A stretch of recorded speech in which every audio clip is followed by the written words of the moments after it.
We got chapter 1183 for One Piece, and I'm going to be reviewing the entire chapter in this video. It looks like we're getting the entire Brook flashback. It seems like Oda's edging the fight against Imu. I mean, Luffy's been eating for like 6 chapters at this point. I don't really know. We're starting a whole nother flashback. I'm here for it because it's a Straw Hat flashback. I always will be here for that. But man, Brook is getting so much shine in Elbaf. This is crazy. I mean, it has nothing to do with Elbaf. Like, Brook's content doesn't have to do with Elbaf. It's just Gunko. I mean, this is a Gunko flashback as much as it is a Brook flashback. It's so crazy that Usopp's the one triggering this content for Brook. It's like, Usopp, can you do something in this arc, dude? I think we're probably going to get about 2 more chapters of this flashback. We didn't really set up any conflicts in this chapter. I think next chapter will be like the main content of the flashback and possibly be ending it in, 2 or 3 chapters. Well, let's get straight into this video. So the chapter title is Good More Maid, or Good Mermaid. I think it's something that Brook's singing later in the chapter. I don't really know the significance between mermaids and Brook really, but we're getting a really cool color spread of the Straw Hats messing with some elephants or something. I don't know if this is drawing to Zunisha. I don't really think so, but it's pretty cool. I really like the color spreads over anything else, I'm gonna be honest. So starting off the chapter, we've got Imu and Loki continuing their battle, and Imu's saying, Ragnar, thou hast waited all this time for one capable of bringing vengeance upon Imu. And Ratatoskr does not like that. I mean, Ragnar must have some sort of past with Imu that is very deep, and it seems like Ragnar was hurt by Imu or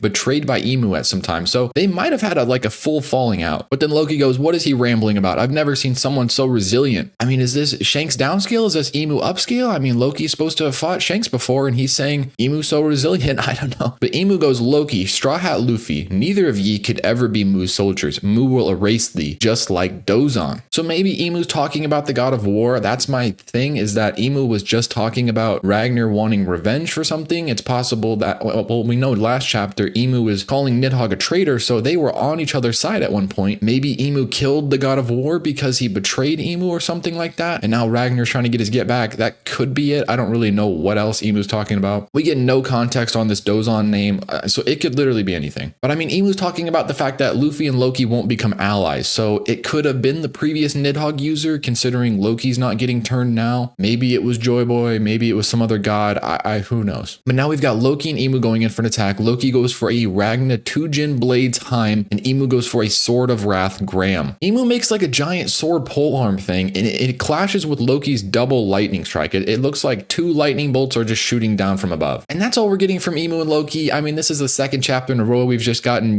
big dialogue from Imu, and then they clash, and that's it. I mean, we're really on the slow burn with this fight at this point. We got a couple chapters of fighting, and now it's just, all right, we got to go deal with other shit. So now we're going over to the Western Village, and we're checking in on Zaza, and Zaza is still terrorizing the kids, and we're seeing that all of the injured parents are trying to get up and fight for their kids. And Chopper's like, you need to stop moving. You're going to die because you're going to lose so much blood. It's like, Chopper, can you fucking help them? Can you do something? You're just sitting there. I know he's a devil fruit user. He's probably going to get cooked by Zaza, but these guys are fighting and they're all bandaged up and you ain't doing shit. But we can see Sanji's arriving. We don't see anything else other than that. That's it. So for the rest of this chapter, we're basically just dealing with the Gunko stuff and Brook. So we pan over to Ragnar's ice cube around Gunko, and we can see that Imu was not able to destroy it. This is something that wasn't confirmed when Imu blasted it. I mean, I assumed that Imu destroyed it. I don't know why else Imu would have done it, but then again, I don't really know what Imu's plan was with shooting it. Like, was it to kill Gunko? Was it to try to free Gunko or what? But we can see that Usopp is starting to talk to Brook. Usopp says, Brook, about that woman, is there a reason you were so hellbent on confronting her? He says, I only butted in because I could tell it was serious. And Nami says, do you know her, Brook? Is she an enemy from your past? And Brook says, she's not an enemy, but she's someone I hoped I'd never have to see again. It was supposed to stay that way now. I'm completely lost. So Brook is just coming to terms like, who the hell did I just see? It looks exactly like this person from 70 years ago. He says, if she is who I think she is, she'd be 77 by now. Nami says, then she can't be the same person. I mean, she's a celestial dragon. And Brook says, yes, but the last time I saw her, she was departing from Mary Joie. She was a princess in my home kingdom. So this is interesting. We know that Princess Shuri had a connection to the Holy Land, according to Brook, but it seems like she was actually like headed there and Brook knew she was going there. So maybe Imu forced a pack onto Gunko and that was able to, manipulate Gunko's thoughts, and Gunko, went there on her own accord. But then Frankie runs up and he says, Brook, she's still frozen solid. We can't tell if she's alive, but maybe that's for the best. So this is why I think that they could possibly go over to Gunko after this flashback's over, because Frankie was able to run over there. So they're actually pretty close to where Gunko's at. Once they finish this flashback, all of these Straw Hats here are going to be on the same page. They're all going to be like, oh, they're going to realize that Imu was in control. They've seen Dami Reversi and stuff like that now, so they know about the demonization. So they're probably going to go over to Gunko because they're like, oh, she was actually being controlled. She's a good person. And I don't think think they're going to be able to free her. I mean, if Imu couldn't free Gunko, I don't think anyone else is going to be able to get them out of Ragnar's ice. But the possibility is if Loki is defeated, I mean, Luffy's been eating for 6 fucking chapters.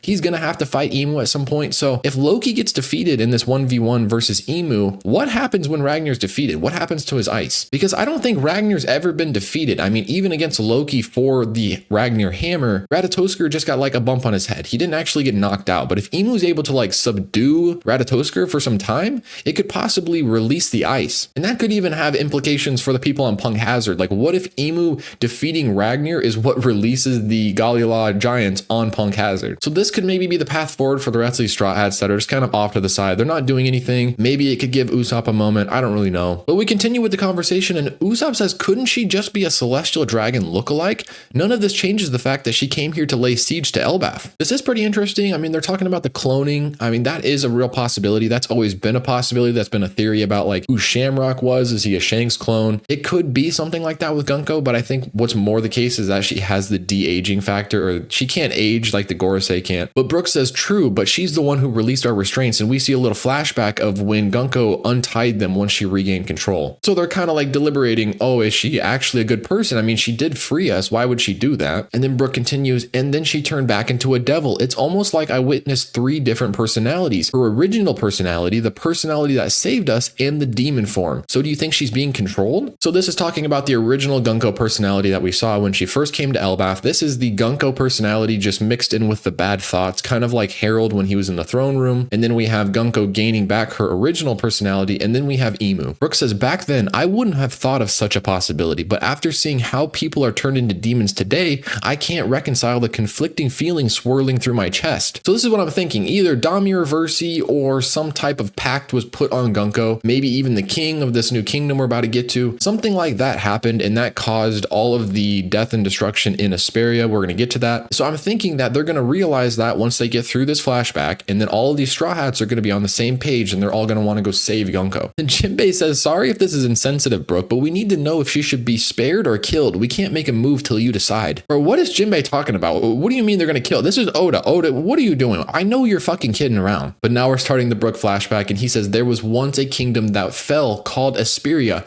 It was a country where music flourished, instrument studios lined the streets. So this seems like a music themed country, kind of like Film Red in a way. And this scene, I don't know if this is actually like Brook's hometown. I'm guessing it is, but he's 20 years old in this flashback, so I don't really know what happened before that point. So maybe that's another flashback in the future. I really doubt it, but we go 70 years ago in the West Blue, and we can see that Brook is just kind of singing through the streets. This reminds me a lot of Usopp when Usopp is running into town and he's like, I don't know, pissing everybody off. This kind of reminds me of that. Brook's like going around the town, he's singing and stuff. So we see this awesome panel of Brook doing the Nika pose over top the kingdom. And this is the country of instrument makers, Asperia Kingdom. We go over to the barracks in the palace, and we can see that there are some soldiers saying, Captain, teach us how to do your swift slash. They say, you dote too much on Princess Shuri. Brook says, how shameful. I've been teaching you all, haven't I? You have to master the basics before you can dream. So they're trying to figure out Brook's techniques where he's able just to, slash them without them even looking. He's able to just like walk away and then they're getting cut. But Brook is the captain, so these are all of his underlings. This is so cool. Then we cut away and we can see Brook's walking with Princess Shuri and they're singing together. And we can see young Brook and young Princess Shuri. Brook is the raider captain of the guard corps of Asperia. He's 20 years old and Princess Shuri is 7 in this flashback. Brook reminds me so much of Aokiji when he's at this age. I mean, their fucking resemblance is uncanny. I don't understand why they look so much like each other. Is Aokiji actually Brook's kid? I mean, I don't know. But Princess Shuri's laughing and she says, we worked hard today. You think I got stronger just like Mama? And Brook says, your mother is indeed super strong. Ah, Lady Kendall, the light of my life. So Brook is in love with the queen and apparently the queen is also super strong. And Shuri says, bad luck falling for a married lady, Brook. Brook says, what are you saying? Love is freedom. But then we see the king of Asperia Kingdom. It's Leuven, or I saw another translation, Ruin. This guy looks like a fucking bum. I don't know why. He looks like a mix of, I don't know, Vanderdecken, Rocks, and Teach. He reminds me a bit of Foxy. I don't know, Foxy in the face. But he says, I'll execute you for treason. And the king says, you're scheming to assassinate me, aren't you? Brook says, I would never. I'll just wait for nature to take its course. So this is foreshadowing. I mean, Ruin's gonna die. Leuven's gonna die. He's talking about it getting assassinated, but it's gonna be Shuri that's gonna kill you. And she's 7 years old. This is funny as fuck. Brook saying he's just gonna wait for him to naturally die and then he's just gonna take his wife. Then Princess Shuri says, when I grow big, I'll marry you instead. Then the king says, Shuri, that's the kind of cute thing kids normally tell their dads. And he's crying. I'm creeped out by this kid. king. I want him gone. Then Brook says, oh, I don't really want a bride with a runny nose. Thank you, Brook, for fucking turning this down. Thank you, Oda, for writing this shit. I think this is maybe setting up that they're going to get married in the future. I mean, Shuri is literally in panties right now in the current day. So, and I mean, she's technically 77. She looks a lot older though. So I think that she did age for some time when she went to the Holy Land. And then at some point she became immortal. She stopped aging at some point, but she did age from this point because she's not 7 anymore. And then the king kicks Brook and he says, don't you dare shoot down my daughter right in front of me. Dog, she's 7. What do you want him to do? But then a guard comes in and he says, Your Majesty, I apologize for breaking up the fun, but riders from a gang are closing in from the port. So we can kind of see a diagram of the kingdom and we can see that there are some pirates or gangsters that are at the port, and it looks like they're going to be going to the opera house. And it looks like they're going to be going after the queen because she's at the opera house right now. Then Princess Shuri is like, Brook, you have to do something. They're going to take mama away. And Brook says, the Morin family? That's strange. I met them at the harbor today. So Brook's already ran into these gangsters. So we're going to see what he did to them. But we can see the gangs running into town and we're at the opera house and we can see that it's closing up. They're finishing up the show and Kendall's about to come outside. But the king's freaking out and he says, Brook. And Brook goes, don't worry about it, my royal bro. Remember, our queen is strong. There's no chance they'll catch her. Anyways, it's a shame they didn't realize that when I ran into them at the port earlier, I already sliced them all down. So Brook met them at the port and he fucking cut them already. And I don't know how much time has passed, but he's able to like activate his cut. Brook's slash is basically like a remote controlled detonating device. Like he's able just to release the slash whenever he wants. So everyone's going crazy and they're like, that was Captain Brook's swift slash. It was the 3-pace hum notch slash. But then we can see that Queen Candle is coming out of the opera house and this design is cool as hell. I really like the hair. But we get like a narrator thing and it says, over 70 years ago, there were 2 massive stars in the kingdom of Asperia. One was the former captain of the Royal Guard Corps and the current Queen Candle. The other, though, his music was widely disliked, would slash his target so swiftly they never even noticed they'd been cut. He is the master of the swift slash, the captain of the battle riders, humming Brook. And it ends with, at this time, the kingdom was at peace. Now we know this kingdom is getting destroyed. Brook said in the beginning that the kingdom fell. Maybe it's just a change of rulership. I don't really know if like Asperia still exists today. Yeah, but this queen is super strong, apparently. She was the former commander of the Royal Guard Corps.